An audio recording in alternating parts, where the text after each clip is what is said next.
Welcome back to Full-Time Yoga Teacher Podcast. My name is Reika and I am your host. Today, I am starting a new podcast mini series that I will be hosting. If you're new to this podcast, welcome. If you are a returning listener, welcome back.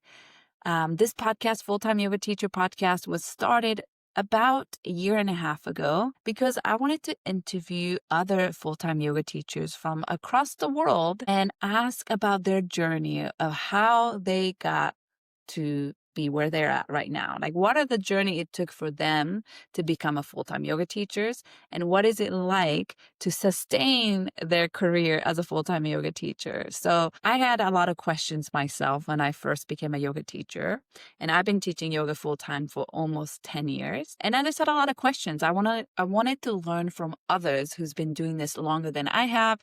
I wanted to learn from others who's been doing it just as long as I have to see what are some creative ways that they made it work and what are some challenges that they overcome. And that's kind of why this podcast was born. So I hope you're enjoying all the episodes I've been producing and releasing every week, every Monday. I release a new episode. And usually it's an interview format. I interview other full-time yoga teachers, but this time I am starting a 4-part mini series of a solo podcast of me sharing and talking about a topic, which is what are some myths that exist around being a full-time yoga teacher. So that's what the topic is going to be for the next 4 episodes. I hope you enjoy it. But before we get started, I want to talk a little bit about what's coming up. So first thing I want to share is that I teach a mentorship program for yoga teachers. And for this mentorship program, I bring in guest teachers to teach once a month some kind of special topic workshop that is their specialty, the guest teacher's specialty. Sometimes I teach the workshop, but I also invite guest teachers to come teach their special topic workshop. And this month, July of 2025, I have an exciting workshop that I want to share with you, the listeners. The workshop is called Yoga Meets Physical Therapy, Teaching Yoga for Healthy Aging, with teacher named AJ. AJ and I met a couple years ago, and what's so special and amazing about AJ is that AJ works as a full-time physical therapist. AJ has a doctorate in physical therapy, but AJ is also a yoga teacher. And AJ teaches for different yoga teacher trainings, the anatomy portion of the training. And if you know me, you know that I love anatomy. I love learning about physical therapy stuff. I love learning about body mechanic and all kinds of stuff that's body related. I love learning more and kind of going deep into our body, physical body, and how it functions, how it works. I'm also very fascinated about the knowledge the physical therapists have, and there's that gap that exists between yoga teachers and physical therapists. So I think this workshop is going to be amazing that AJ is coming on to teach about how to teach yoga to aging population. So in this workshop, you are going to get evidence-based tools to create your yoga classes that supports aging population if you already teach for aging population. And you're also going to learn how to empower your students and how can we adapt our yoga practices and the teachings for older adults with a guidance from physical therapists, and not just a PT, because AJ has knowledge and know what it's like to be a yoga teacher. I think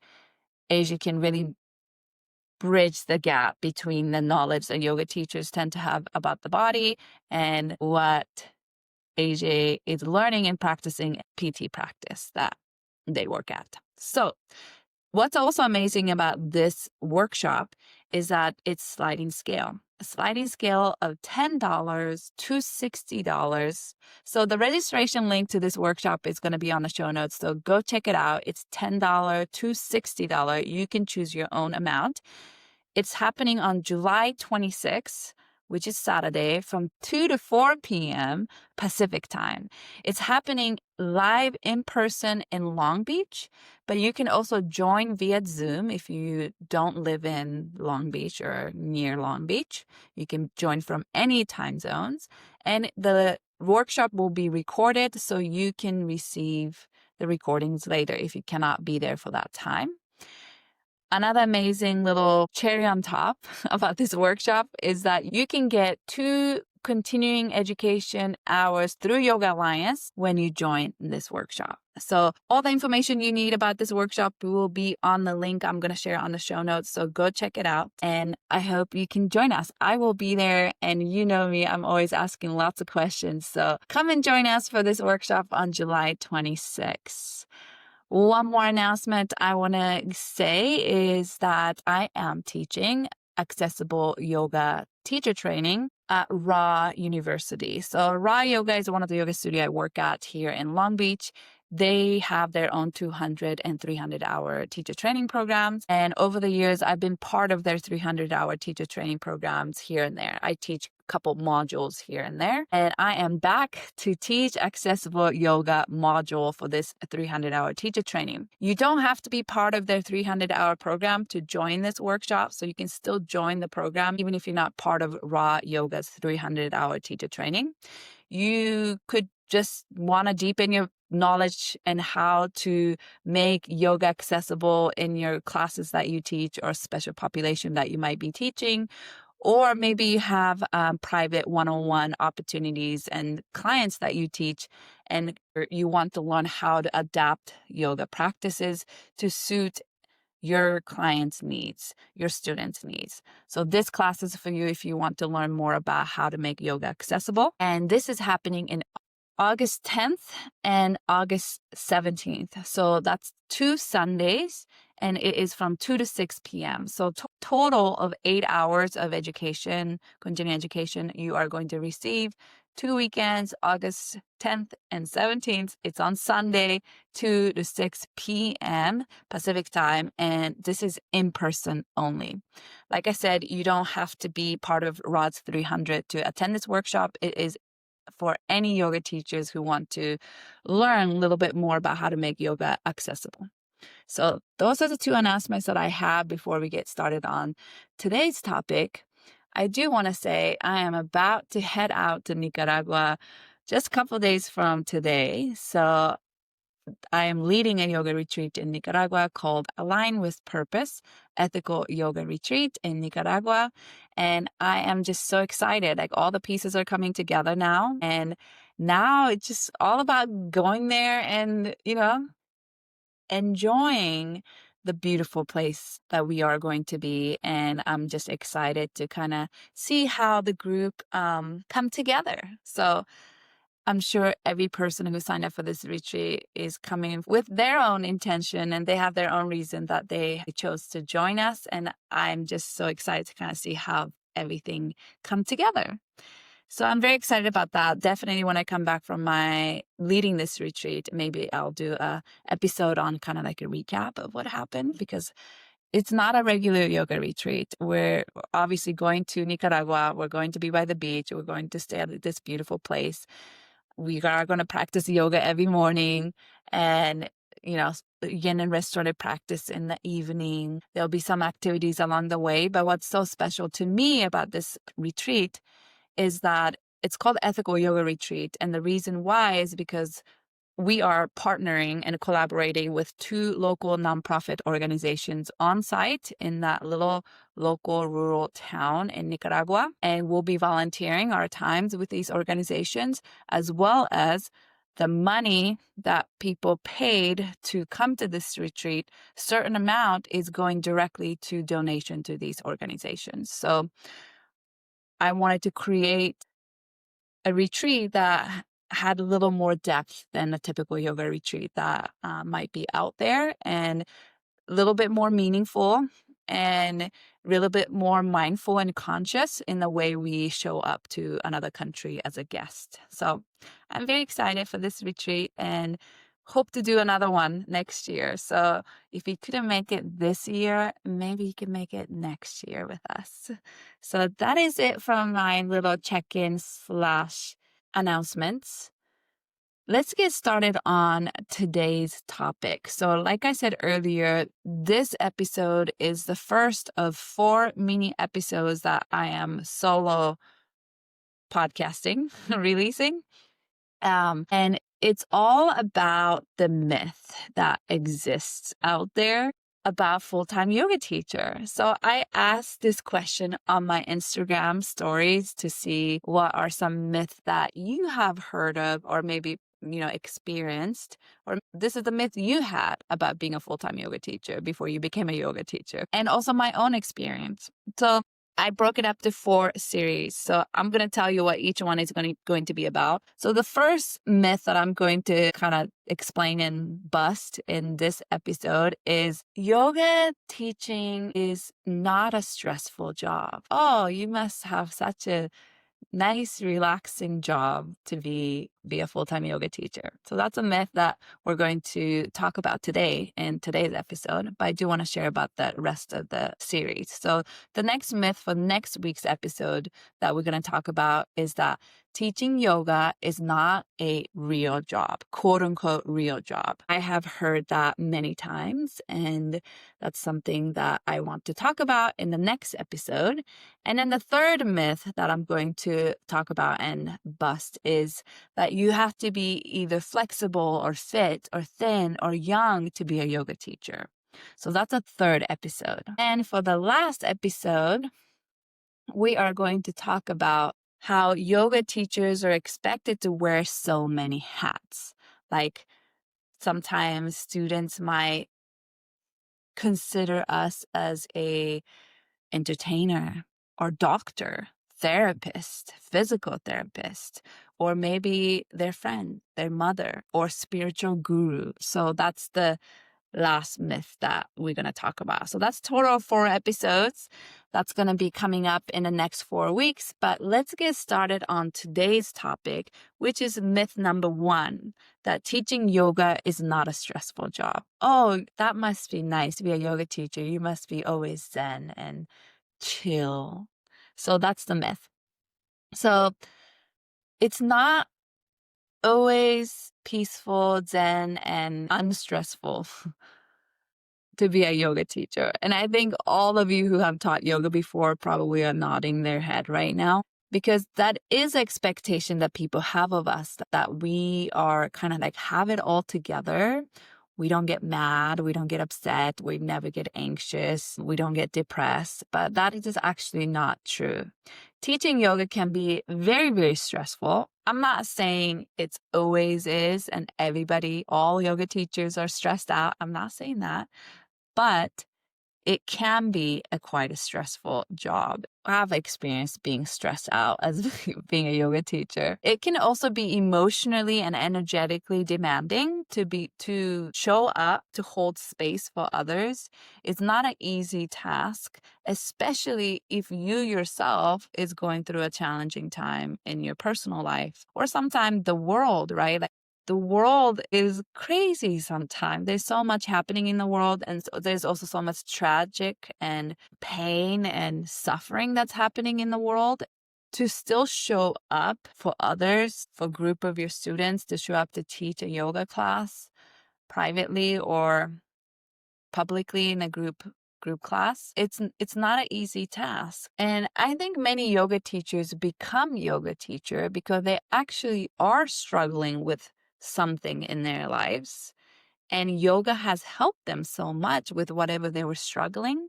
And then that's why they become a yoga teacher, because they realize that they want to share this beautiful teachings with others because it has helped you so much. And that's to say that yoga teachers are human. We also do go through challenging things. We also have anger, jealousy, sadness, all these emotions we experience too. And we also go through time that it can be hard to show up to teach and to show up as a balanced, Zen, peaceful yoga teacher that maybe a lot of people expect us to show up as. So we are all human. We are constantly working towards balance, but it doesn't mean we're always balanced. And I think everybody can relate that. And we're also not perfect. We're always are a work in progress, always, like anyone else out there. And I think some people might think being a yoga teacher is just a stress-free life. And that's not true. Like I said earlier, especially if you're teaching yoga full time and you're relying on this teaching yoga as your income, it can be very stressful because maybe you're teaching 20, 30 classes a week and you're going from one studio to the next. You're sitting in traffic to get from one place to the next. You're always eating your lunch in the car in between two classes. You're always trying to reply to emails and respond to DMs between two classes. And you have other people who might be relying on you. And you're also trying to make enough money to live and go from one place to the next. It's not an easy, stress-free life for sure. And that is why burnout is common in yoga teachers. I'm sure it's common in other profession as well, especially I would imagine social workers or therapists, nurses, doctors, people who work in the profession of taking care of others, showing up for others. I think including yoga teachers it's emotionally draining. And that is why burnout is common in yoga teachers and being a full-time yoga teachers. So I think it's so important to have some boundaries as a yoga teacher so that you don't get to that point of burnout.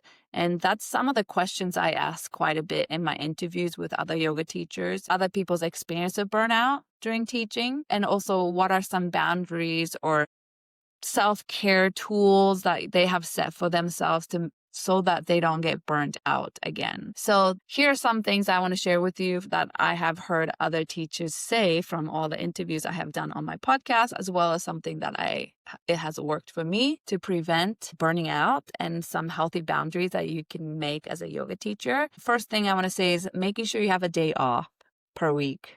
And some teachers say how important it is to have 2 consecutive days off per week that you're not teaching. And I am not a great example of this. I teach a lot, and the days I'm not teaching or the time that I'm not teaching, I tend to be working on my computer on my business, my yoga teaching business, or I'm editing podcasts or interviewing for my podcast or working on my mentorship program, working on my online yoga studio. So even if I'm not physically teaching a class, I feel like there's a lot of work to be done. And I don't have 2 consecutive days off personally, but I would love that. And I think that can be such a great boundary to set for yourself, to have 2 consecutive days off. That would be amazing. And I think that is one great tip that multiple of teachers that I interviewed have shared with me. And also important to schedule a time in your own schedule to have your own practice. Like I for sure try my very, very best. It's already blocked out in my schedule to practice with my teacher. My teacher's Annie Carpenter, twice a week. She teaches an online Zoom class, and it's on my weekly schedule to take those classes and practice with my teacher. And I make sure not to put anything in. I don't put anything in during that time. My very, very best not to work. I don't take sub during those time. If I get class offered during that time, I usually will say no because it's so important for me to practice with my teacher twice a week. I mean, if I could, I would like to practice with my teacher every day of the week. But that doesn't work that way. But twice a week is, for sure, I schedule that out. That is my practice with my teacher.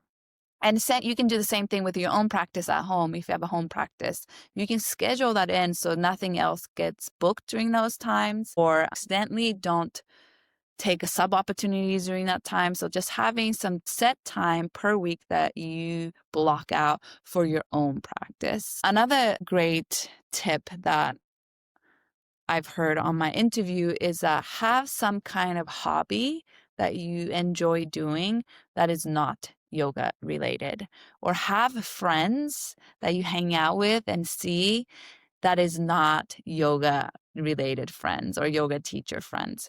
I think that's so important to be able to kind of turn off your yoga teacher brain or yoga student brain and be able to go do something that you enjoy. And for the longest time, I did not have a hobby outside of yoga. Like all I did was study yoga, practice yoga, teach yoga, take trainings in yoga, go take workshop in yoga. I love to travel, so I always make time to go travel a few times a year. And yeah, that didn't have anything to do with yoga. I just wanted to go travel or backpacking. But it wasn't anything regular that I had that I was doing that was not yoga related until recently.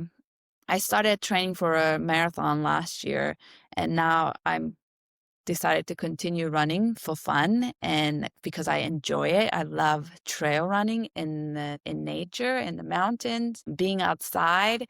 And now this is giving me a lot of motivation to go out camping more and go try different trails that I haven't been to. As well as I am scheduling out time in my schedule that I go running in trails. I sign up for races. So I have something that is not yoga that I am committed to. I have a discipline to, and I am practicing and moving towards and pushing myself towards another goal that has nothing to do with yoga. And that's been really rewarding for me. And for the longest time, maybe first 8, 9 years of my teaching yoga full time, I didn't really have that. So I think that's been really healthy for me. Plus, I love going to the gym to lift weights so that I can stay strong and injury free when I'm running and practicing yoga and teaching yoga. So, going to the gym, lifting weights, going running outside in nature, those things have been such a blessing in my life to have something outside of yoga that I love to do and I can get into. So I think having something like that would be great so that you don't burn out. And also maybe another boundary in your schedule that you don't book something those times because those are the times that you do that whatever hobby that you love to do. Taking time off is another one that I recommend. Taking time off, like maybe you go on a vacation, like a weekend vacation or a week-long vacation, go travel to another state, another location, another country once a year or a couple times a year. I think that's another great way to reset. Even before I had running as my hobby, I always prioritized traveling. I always made sure I went on a trip once, twice a year, sometimes even more. I love traveling. Traveling has been part of my life since I was little. I grew up and lived and worked in multiple countries and different cultures growing up. So that's just like something that is very important to me to continue traveling when I can. And I know that comes with some privilege and I acknowledge that. But if that is something, for me that's important, taking some time off where I just took a week off, let's say went to Mexico. I didn't teach for 1 week. And that gives me a new, like a fresh inspiration and motivation and this like excitement to come back to teach again. Because if you teach, let's say 20, 30 classes a week, and you do that nonstop week after week after week, that can become tiring. It's a recipe for burnout. Plus, you might start getting stagnant in the way you teach. Maybe there's no spark anymore. But when I found it when I went on a week-long trip, or it could be a long weekend, or maybe a couple of weeks, and I didn't teach, or I taught very minimally. Maybe I taught a little bit online while I'm traveling. But then I come back much more like refreshed. My cup is full, my energy is recharged, and I feel excited again to teach. So that's another tip, as well as going to take training workshop from teachers that you admire, that you like, or a topic that really excites you. Take some time off and go take that training and learn something new. And that can be another way to make things a little bit more fresh. And you come back from the training inspired and ready to teach again, ready to share what you learned. And that's another way to stay fresh and stay motivated, inspired. And that helps with not hitting the burnout as a full-time yoga teacher.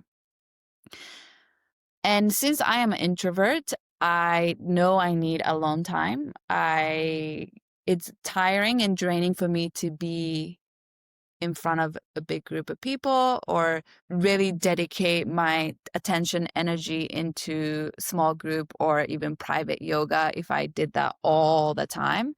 Knowing that about myself, I know that, after I teach 3-4 classes back to back, I'm going to need some time alone for a couple of hours if I can, to kind of recoup and refill my own cup. And sometimes just being alone in my apartment and being on my computer, working on like back end business stuff, or talking on the phone with my friends or family, or just chilling and just being lazy at home, that can be another way for me to kind of refill my cup so I'm not burnt out and so that I can feel the best version of me as a teacher to continue to show up for my students and kind of give my full attention and energy. So for me, that is important. But if you're not an introvert, maybe you need to go hang out with your friends to kind of refill your cup up in between busy schedule that you have. So different ways to do it. So I think it's important to know what is it that you need to refill your own cup if you're teaching a lot of classes and you feel like you're hitting burnout. And I talked a little bit already about how important it is to continue learning. So taking trainings, read about it, go take a training workshop, go listen to a lecture, read a book, watch a YouTube on something that you want to learn about that's yoga related. So when I am inspired, when I keep learning, I don't feel stagnant in my teaching and myself as a yoga teacher and yoga student. And that helps me not get stuck in this like dump, almost like this uninspired, unmotivated place that definitely will lead to burnout, especially if I'm teaching a lot. So those are the things: training, workshop, continue learning, reading. Those are another way you can kind of keep yourself fresh and inspired, motivated, so you don't burn out. Another thing that I hear a lot from yoga teachers that they do to keep themselves healthy and avoid burnout is some of the self-care practices. Maybe you get a monthly massage, or maybe you go get your facial, or maybe you hang out with your friends. Alone time, make sure you get enough sleep. Maybe you see your therapist once a week or every other week. So different ways to do self-care work. Everybody's different, but some kind of way that you're refilling your cup. So I ended up talking a lot about burnout and examples of some things you could do to avoid hitting that burnout spot. But to wrap it up, this episode was all about busting the myth that being a yoga teacher is not a stressful job. In reality, it can be stressful, and showing up for others can be draining, and how important it is for yoga teachers to continue to take care of themselves. And I gave you a lot of tips on that so you don't burn out, so you can keep refilling your own cup, so you can keep showing up as the best teacher that you can be. And I talked about different ways that why teaching yoga is not necessarily always peace and Zen, can be a really challenging and stressful job. So that's the first myth I wanted to bust in this short mini series. Next week, I'm going to be talking about the myth of teaching yoga is not a quote unquote real job. So that'll be the topic for next week. Otherwise, that is it from me today. If you enjoyed this episode, or if you enjoy this podcast, I would love it if you could leave me a 5-star or like or subscribe or review or whatever you can do from whatever platform you're listening from. And most importantly, what I would appreciate the most is if you could share this podcast with someone that you know who might appreciate or benefit from this podcast episode or this podcast as a whole. That would mean a lot to me. And you can always reach out to me. I am most active on Instagram. My handle is @Reika Yoga. And my website, if you're not on social media, my website is www.reikayoga.com. And you can subscribe to my newsletter. I try to send out newsletter every other week on full moon and on new moon with little updates about my life or some inspirations that I want to share with you. something that's upcoming that I would love to share with my community, and sometime a free class that I share from my online yoga studio that you can practice. And another little thing that I do is I talk a little bit about the energy of the new moon or full moon that I send out the newsletter on, with a little journal prompts, some reflection questions that you can ponder upon or journal about to kind of stay connected to the full or new moon energy for that week. So that's what my twice a month newsletter is like, and I would love for you to join my newsletter community. So in that case, if you go to my website, you will be able to sign up for my newsletter. So that's it from me today, and I will speak to you next week on the second myth about being a full-time yoga teacher.